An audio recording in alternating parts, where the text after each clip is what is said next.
हाँ जी, welcome back dear students.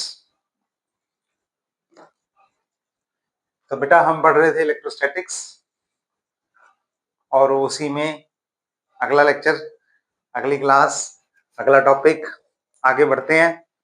तो सबसे पहले सत श्री अकाल, आदाब, नमस्कार।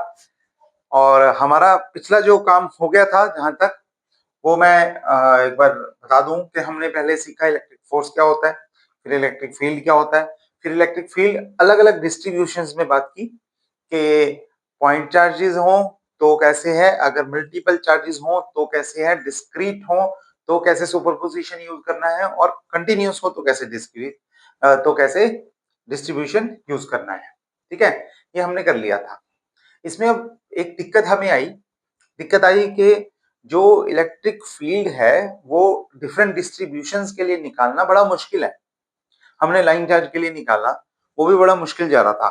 ठीक है, तो बहुत सारे ऐसे केसेस होते हैं जिनमें इलेक्ट्रिक फील्ड डिस्ट्रीब्यूशन बड़ी आसानी से निकाला जा सकता है, लेकिन इलेक्ट्रिक फील्ड इंटेंसिटी बड़ी आसानी से निकाली जा सकती है, लेकिन निकाल नहीं पाते हम जब अगर पिछला तरीका यूज करेंगे।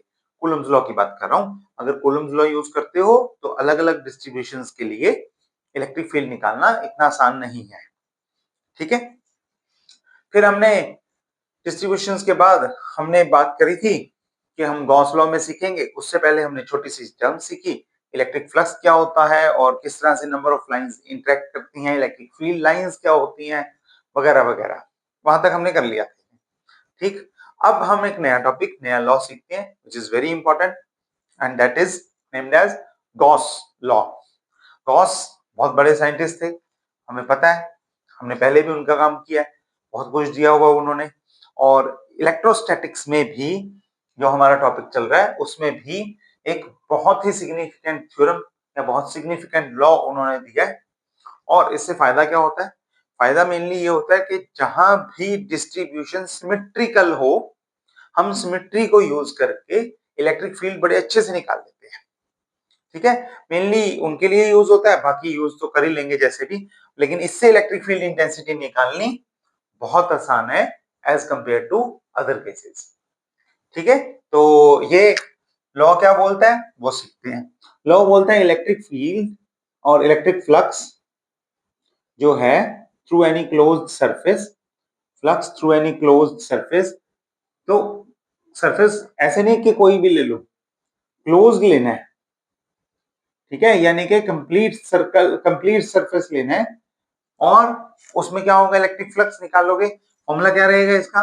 फॉर्मूला रहेगा क्लोज सरफेस और इलेक्ट्रिक मतलब इलेक्ट्रिक फील्ड का सरफेस इंटीग्रल के साथ, मतलब सरफेस एरिया के साथ डॉट प्रोडक्ट लेके इंटीग्रल करना है। This is the formula for phi E flux, electric flux, और क्लोज ले लिया हमने। ठीक है, this is given by, this is given by 1/एप्सिलॉन नॉट।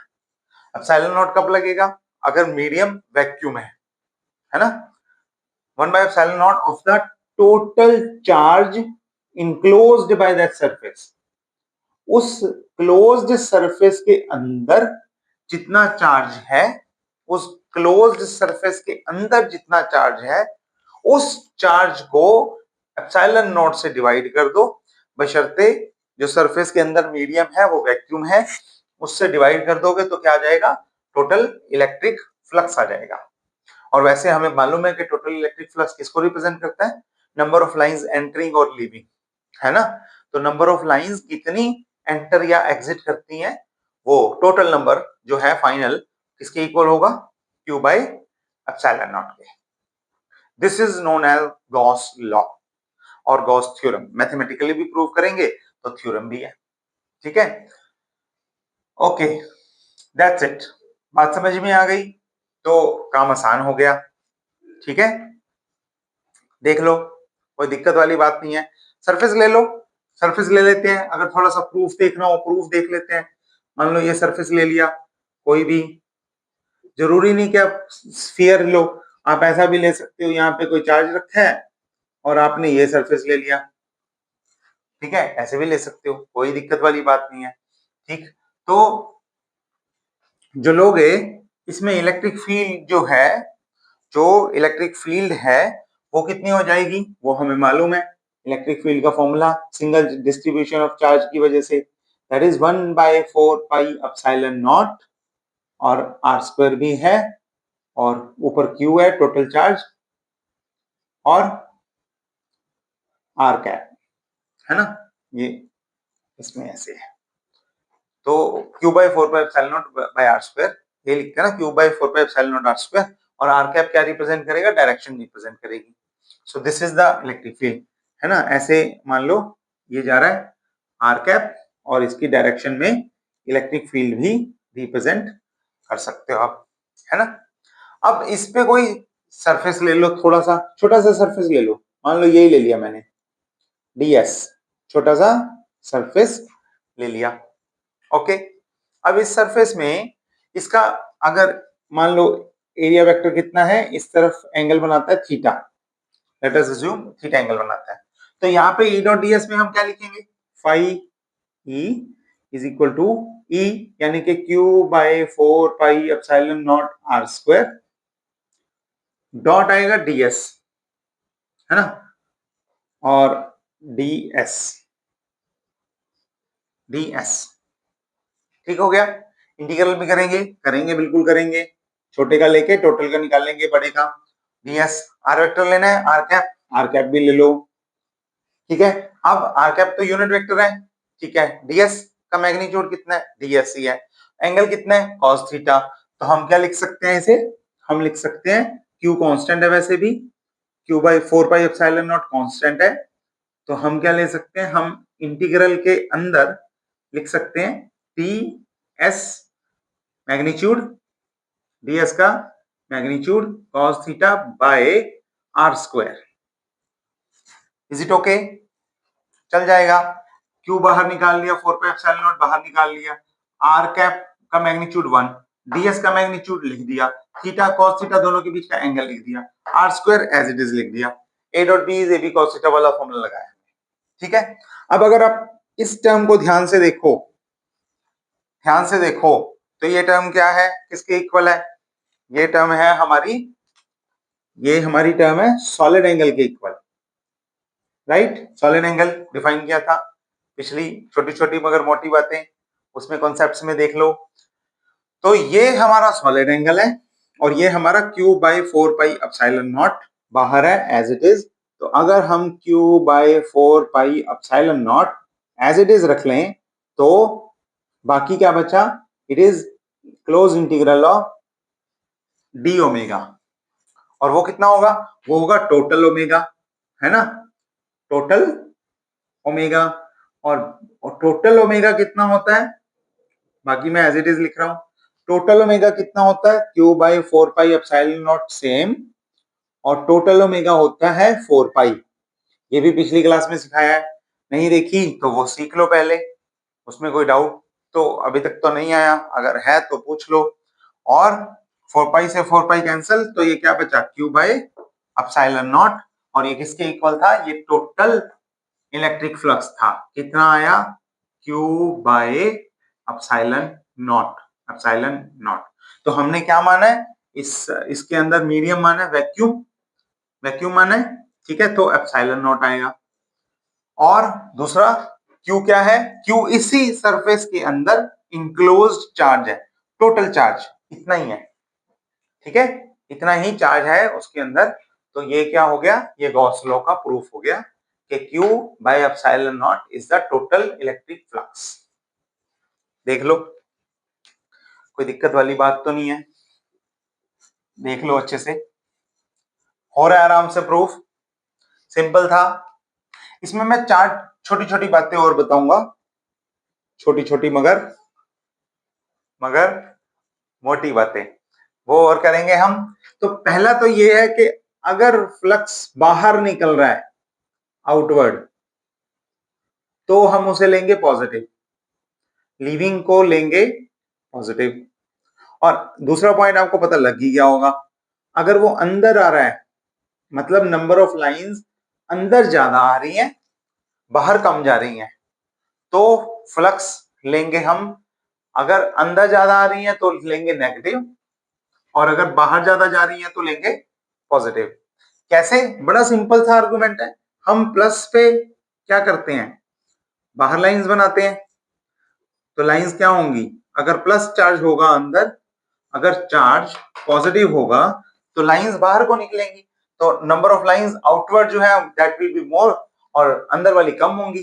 ठीक है, और अगर वो इनवर्ड आ रही है तो मतलब वो नेगेटिव चार्ज है, नेगेटिव चार्ज है तो फ्लक्स नेगेटिव हो जाएगा, इनवर्ड नेगेटिव आउटवर्ड पॉजिटिव। ठीक है, अच्छा थर्ड पॉइंट क्या है, एक और इसमें इंपॉर्टेंट चीज ध्यान रखने वाली, कि फ्लक्स किस पे डिपेंड कर रहा है, फ्लक्स डिपेंड कर रहा है चार्ज पे, कितना चार्ज इनक्लोज हुआ उस पे डिपेंड कर रहा है। देखो फॉर्मूले में है ना, सिंपल है, सिंपल ही है, फॉर्मूले में है, सामने ही है कि जो फ्लक्स है वो चार्ज पे डिपेंड करता है। तो अगर ज्यादा चार्ज होगा तो ज्यादा flux, small amount of charge होगा तो कम फ्लक्स, सिंपल है। लेकिन अगर आप देखो तो ये सरफेस कितना है, ये इतने एरिया है या इतना एरिया या इतना एरिया, कोई फर्क नहीं पड़ता। ठीक है, तो ये किससे इंडिपेंडेंट है, साइज ऑफ द सरफेस या इंडिपेंडेंट ऑफ साइज और शेप कह लो, उस तरह से ये डिपेंड नहीं करता। शेप की भी बात ना करें अभी, अभी ना करें, पर साइज से ये इंडिपेंडेंट है। टोटल चार्ज इनक्लोज मतलब टोटल चार्ज इनक्लोज, वो किसी भी शेप में, किसी भी साइज में हो, छोटे में हो बड़े में हो, कोई मैटर नहीं करता। दैट्स इट, इतना था। तो हमने फ्लक्स निकाल लिया और गॉस लॉ समझ लिया। देख लो यहां तक प्रूफ भी हो गया और हमें लॉ भी समझ में आ गया, क्या है क्या नहीं है, क्या कर रहा है क्या नहीं कर रहा। ठीक है, अच्छा इसमें एक चीज और बताता हूं आपको, एक चीज और बताता हूं। तो अगर हम इस एप्सिलॉन नॉट को यहां ले जाएं, देखो फॉर्मूला क्या है, E dot ds is equal to Q by epsilon not. ठीक है, ये फॉर्मूला है। अगर एप्सिलॉन नॉट उधर ले जाओ तो आप क्या लिख सकते हो, आप लिख सकते हो epsilon not E dot ds is equal to Q, है ना। और मैंने आपको बताया था फ्लक्स डेंसिटी, ये क्या चीज है, this is your flux density. तो अगर आप इसे इस फॉर्म में लिखो d के साथ, इलेक्ट्रिक फ्लक्स डेंसिटी का surface integral gives you the total charge, total charge enclosed in that surface. ये भी जरूरी नहीं है कि इस सरफेस के अंदर एक ही चार्ज हो, इसके अंदर एक ही चार्ज हो ना, जरूरी नहीं है। हो सकता है यहाँ पे Q1 हो, यहाँ पे Q2 हो, यहाँ पे कोई Q3 हो, यहाँ पे कोई Q4 हो, यहाँ पे कोई Q5 हो, कुछ भी हो सकता है। यहां जो लिखना है वो लिखना है Q इनक्लोज्ड, इनक्लोज्ड मतलब सम ऑफ ऑल दिस, या यहाँ पे Q1 plus Q2 plus Q3 plus Q4 जितना भी है सारों का सम। तो यहाँ पे ये होता है समेशन क्यू आई, जितने भी चार्जेस हैं। ठीक है, it should be the total charge enclosed in that surface, total charge enclosed in that surface. ठीक हो गया, तो आपने इसे इस फॉर्म में भी लिख लिया, E डॉट ds वाली फॉर्म में, इसमें हम बहुत ज्यादा इसमें यूज करते हैं, और आपने इसे इस फॉर्म में भी लिख लिया फ्लक्स डेंसिटी वाली फॉर्म में। और ये जो है इसमें क्योंकि इंटीग्रल फार्मूला आ रहा है, इंटीग्रेशन आ रहा है ना, इंटीग्रेशन आ रहा है, तो इसे हम बोलते हैं integral form of Gauss law, integral form of Gauss law. This is your first part, okay, this is your first part, integral form of Gauss law. What is Gauss law in electrostatics, write down it's integral form, prove the Gauss theorem, कुछ भी आ सकता है question में, तो ये इस तरह से आपने करना है। ठीक है, चलो इसकी दूसरी फॉर्म भी देख लेते हैं, बड़ी आसान है, कि इंटीग्रल फॉर्म तो हमने देख ली, अब अगर डिफरेंशियल फॉर्म देखनी हो तो क्या करेंगे, मैंने गॉस डाइवर्जेंस थ्योरम के टाइम पे भी बात की थी।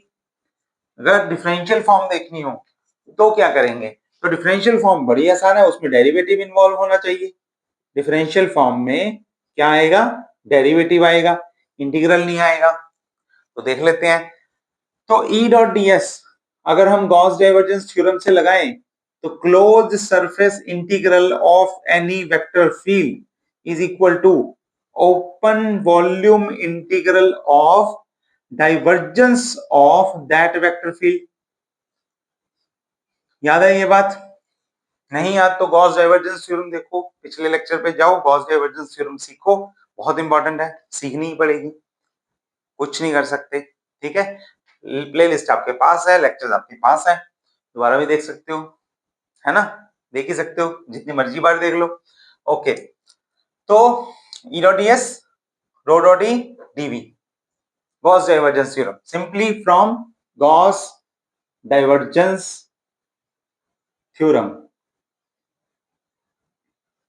अभी हम यहाँ पे गॉस थ्योरम पढ़ रहे हैं, Gauss theorem is different, Gauss law is different, Gauss divergence theorem is different. ठीक है, डाइवर्जेंस थ्योरम डाइवर्जेंस से डील करती है जनरलाइज्ड, गॉस लॉ या गॉस थ्योरम इलेक्ट्रोस्टैटिक वाली डील करती है इलेक्ट्रिक फ्लक्स से। तो यहां से ये रिलेट हो गई। और इक्वल टू में क्या है, Q by epsilon naught. Q को हम लिख सकते हैं कि Q is equal to volume charge distribution, है ना, तो volume integral of volume charge density is Q. यही होता है, क्योंकि हमें पता है डेंसिटी कैसे डिफाइन करते हो, चार्ज अपॉन वॉल्यूम। अगर वॉल्यूम इधर ले जाओगे और वॉल्यूम इंटीग्रल की फॉर्म में लिख दोगे तो यही बनेगा कुछ।